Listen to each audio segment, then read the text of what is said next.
हम 15 अगस्त को आजादी मना रहे हैं और पाकिस्तान एक दिन पहले आजाद हुआ था 14 तारीख को, 14 अगस्त को।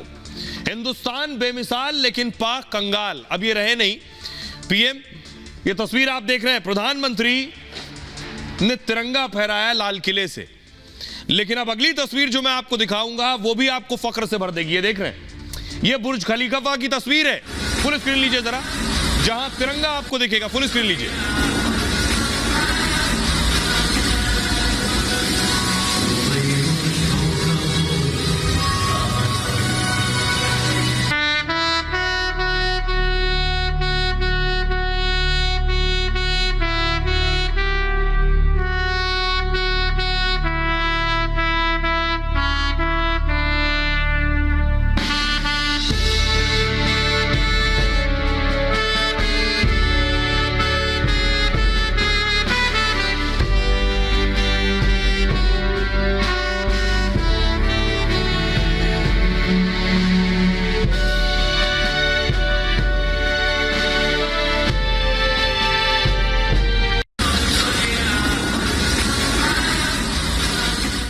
ये बुर्ज खलीफा की तस्वीर मैं आपको दिखा रहा था, जहां तिरंगा फहरा रहा था और राष्ट्रगान की धुन बज रही थी। ये भारत के लिए फख्र की बात थी। अब जरा पाकिस्तान का हाल देखिए। आज उनका ये तस्वीर 14 अगस्त को उनका आजादी दिवस था। उनके राष्ट्रपति जो कार्यकारी प्रधानमंत्री बने वो मौजूद थे वहां, और उस दौरान देखिए उनका राष्ट्रगान पहली बार में नहीं बजा, दूसरी बार में नहीं बजा और तीसरी बार में भी नहीं बजा। फुल स्क्रीन लीजिए जरा, 3 बार कोशिश की गई। देखिए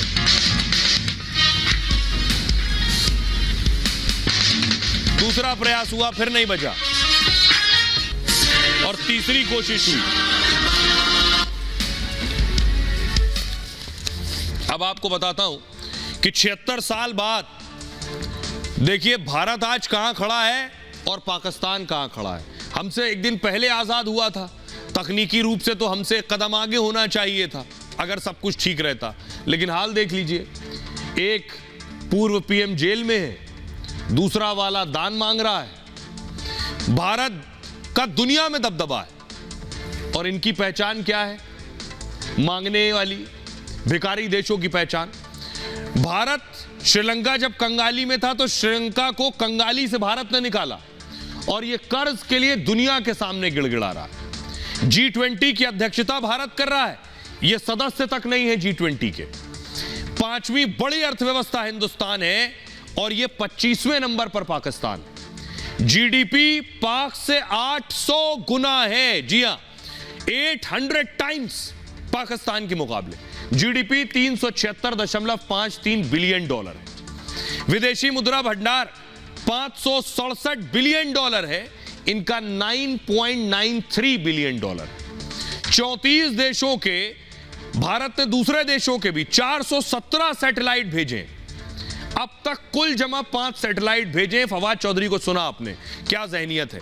रक्षा बजट 5,25,000 करोड़ की, यानी 5.25 लाख करोड़ का रक्षा बजट है हमारा। इनका रक्षा बजट 1,37,000 करोड़ का है। यह है दोनों देशों की ताकत। अब हम या कोई हिंदुस्तानी भारत की तारीफ करे उससे ज्यादा बेहतर है पाकिस्तान के लोग क्या कह रहे हैं, जो हमसे एक दिन पहले आजाद हुआ था, उनको सुनिए जरा। इस तरह की आज़ादी है तो फिर इस तरह की आज़ादी हमें नहीं चाहिए। फिर आप हमें इंडिया से वापस मिला दें। एग्जैक्टली, इंडिया से वापस मिला दें तो शायद एटलीस्ट हम लोग तरक्की याफ्ता तो होंगे ना। वो इस तरह की आज़ादी नहीं मनाते जिस तरह की हम लोग मनाते हैं। हमें तो पता ही नहीं है आज़ादी का मतलब क्या है। हाँ। क्या इस तरह की आज़ादी होती है? हो कि नहीं रहा आगे बागा बॉर्डर जाएं, परेड देखें, फौजियों को देखें, परेड करते हुए देखें। वो अपनी रोटी पूरी कर लें तो बड़ी बात है। झंडे खरीदने की सकत ही नहीं है, कहाँ से खरीदें? हम लोग खरीदते थे अपने बचपन में जब ठीक था यार, ये चीज़ें, हम इन्फ्लेशन नहीं थी। अब महंगाई देखें किधर चली गई है, क्या खरीदें? झंडे खरीद सकते हैं? कोई नहीं खरीद सकता। फिर लोगों को इतना को डिप्रेस कर दिया गया है, इतना को डिप्रेस कर दिया गया है, किस तरीके से आज़ादी मनाएं? आज़ाद तो है ही नहीं। हम खुद 14 अगस्त पे सुबह सुबह बॉर्डर की तैयारी करते थे। अच्छा, नमाज पढ़ के आज हमने 100 के घर में 14 अगस्त गुजारी है। नहीं तो वजह क्या है इस मायूसी की, या इस तरीके से क्या वजह क्या है? मुल्क के हालात ही नहीं है, आज़ादी वाले जेब इजाज़त ही नहीं देती कि बाहर जाएं, बॉर्डर पे जाएं, खुशियाँ मनाएं। रैलियाँ निकाल रही हैं, वंदे मातरम का नारा लगा रही हैं, वो आज़ादी है। बेसिकली तो हम तो यहीं से कंपेयर करके देख लें कि कौन आज़ाद है और कौन आज़ाद। इस साल जो है ना लोगों के में वो जोश और जज्बा, भारत तो मतलब बहुत आगे निकल चुका है, वो तो इस टाइम टॉप 5 के इकोनॉमिक कंट्रीज में आ रहे हैं। अब आपको बताता हूं, लाल चौक पर, यानी हमने पाकिस्तान और भारत की बात कर ली, ये कश्मीर है। ये कश्मीर के लाल चौक की तस्वीर आप देख रहे हैं, फुल स्क्रीन लीजिए जरा। लाल चौक पर वंदे मातरम तिरंगा, ये बता रहा है क्या बदलाव आया है। अब देखिए कश्मीर की दिखा दी, अब ये पाक अधिकृत कश्मीर है जहां काला दिवस मनाया जा रहा है। अब ये मैं आपको बताता हूं कि दोनों देशों में आखिर फर्क क्या है। जब देश तरक्की करता है तो उसका हर राज्य भी तरक्की करता है। जम्मू कश्मीर कहां से कहां पहुंच गया है और पाक अधिकृत कश्मीर के हाल क्या है। कश्मीर में तिरंगा यात्रा निकली, पीओके में काला दिवस मनाया गया। कश्मीर में लाल चौक पर झंडा फहराया गया, पाक सरकार के विरोध में वहां पोस्टर लगे पीओके में। कश्मीर में आतंकी के परिवार ने तिरंगा फहराया है, पीओके में युवाओं को आतंक की ट्रेनिंग दी जा रही। कश्मीर में विकास की रफ्तार तेज है और पीओके में लोगों को जरूरी सुविधाएं तक नहीं मिल रही। कश्मीरी युवा भारतीय सेना ज्वाइन कर रहे हैं, पीओके में पाक आर्मी के अत्याचार का विरोध कर रहे हैं वहां के लोग। ये फर्क है। और ये सिर्फ तस्वीर थी, आपको कश्मीर लिए चलता हूं। कश्मीर के लोगों की जुबानी सुनिए, क्या फर्क आया है, उनसे बेहतर कोई नहीं बता सकता। सुनिए। आप एक्स मिलिटेंट रहे हैं, आज आपने भारत माता का झंडा लहराया है लाल चौक पर। वो मेरा बचपना था, ये मेरे 50 साल का तजुर्बा है।